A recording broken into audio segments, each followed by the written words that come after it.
Press Information Bureau on 3rd October 2025 publishes about fines being imposed on Drishti IS for misleading UPSC 2022 result ads.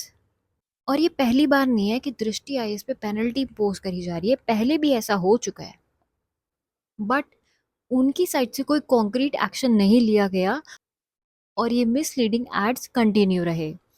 But ये ads थे क्या? UPSC CSE 2021 के results में इन्होंने claim किया था कि 150 प्लस सिलेक्शंस करवाए हैं एंड दिस वाज मिसलीडिंग, जिसकी वजह से इन पे पेनल्टी लगी। Now what was the truth? Reality क्या थी? एक्चुअल में ये नंबर बहुत ही एग्जैजरेटेड है। When Drishti IAS Institute submitted the details of these candidates, it mentioned that 161 candidates were selected from their institute.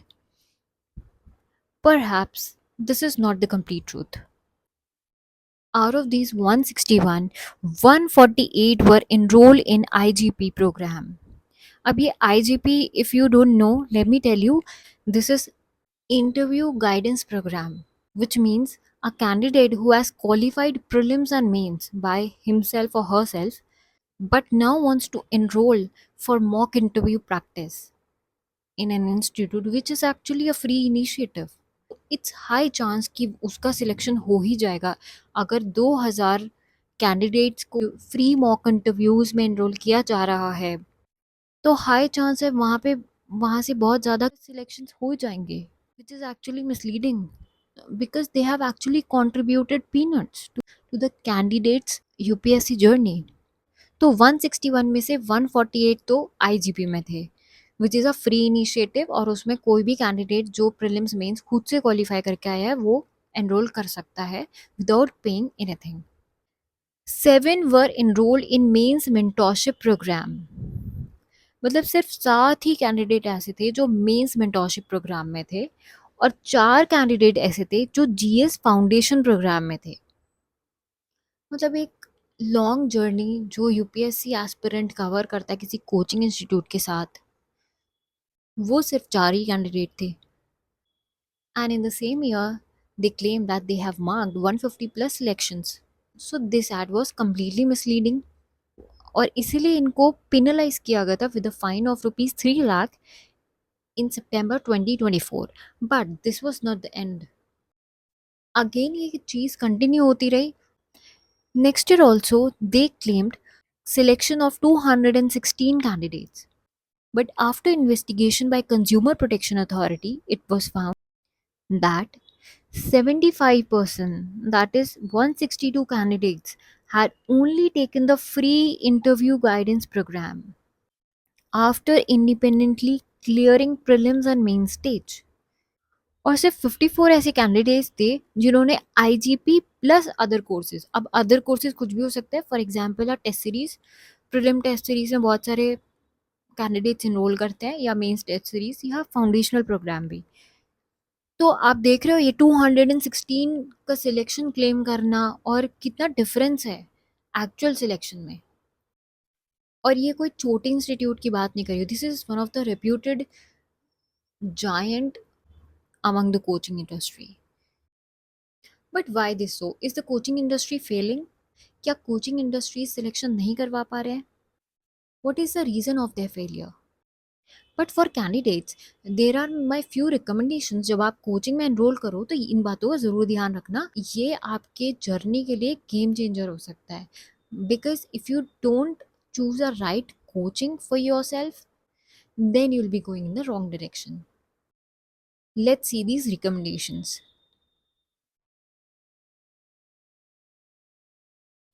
Instead of going with numbers that कितने selection किसने करवाए, कितने टॉपर्स, कौन सा टॉपर कहाँ से सिलेक्टेड है, क्योंकि एक ही टॉपर के मल्टीपल कोचिंग्स क्लेम करते हैं, so forget that.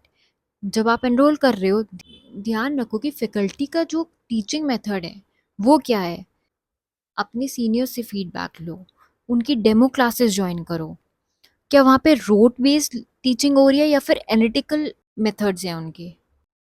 Conceptual clarity is very important. No matter एक फैकल्टी कितना भी अपने फील्ड में एक्सपर्टीज हो, अगर कैंडिडेट का कंसेप्ट क्लियर नहीं हो पा रहा है तो इट्स वर्थलेस। सो जो फैकल्टी का टीचिंग मेथड है वो कंसेप्ट कितना क्लियर कर पा रहा है और उन कंसेप्ट्स का एप्लीकेशन सिखाया जा रहा है या नहीं। सेकेंडली, टीचर्स का अप्रोच क्या है, whether they are very interactive with the students or not, especially when candidates have doubts and queries, because attitude matters. Aspirant need mentors, not lecturers. जो नॉलेज इम्पार्ट करी जा रही है, जो कंटेंट प्रोवाइड किया जा रहा है, वेदर इट इज़ अपडेटेड और not, relevant or not, because UPSC pattern is consistently changing. Now the applied questions and analytical questions have drastically increased in recent past. So the coaching material and the knowledge imparted by the mentors has to be in sync with it. I have seen कुछ coaching में classes बहुत extend कर देते हैं, last तक classes चलती हैं just before exams, और कैंडिडेट को टाइम नहीं मिल पाता है फॉर सेल्फ स्टडी। सेकेंडली, कुछ कोर्सेज में सिलेबस भी पूरा कवर नहीं हो पाता है, टॉपिक्स इनकम्प्लीट रह जाते हैं। So entire syllabus has to be covered systematically. ये सब ध्यान में रखने factors when you are enrolling for any course in any XYZ institute. And yes, quality matters more than speed. Lastly, revision oriented teaching and notes are utmost important. Faculties बहुत knowledgeable है, but अगर candidate retain नहीं कर पा रहा, exam में apply नहीं कर पा रहा, तो फिर पढ़ाने का क्या ही पॉइंट बना। इसलिए जो नोट्स होने चाहिए वो रिवीजन फ्रेंडली होने चाहिए कि कैंडिडेट को डबल एफर्ट नहीं करनी पड़े अपने नोट्स बनाने के लिए। सेकेंडली, वो इतने रिवीजन फ्रेंडली हो कि एग्ज़ाम से पहले उठा के उन्हें रिवाइज किया जा सकता है। और लास्टली, आई विल रिकमेंड कि नंबर्स पे बिल्कुल मत जाना, कहाँ से कितने सिलेक्शन हो रहे हैं। Market is flooded with all this rubbish.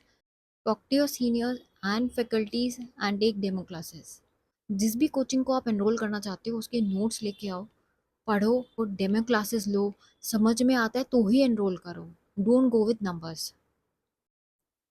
For more updates, please subscribe to the channel, and you can also join our Telegram channel. Link is given in the description.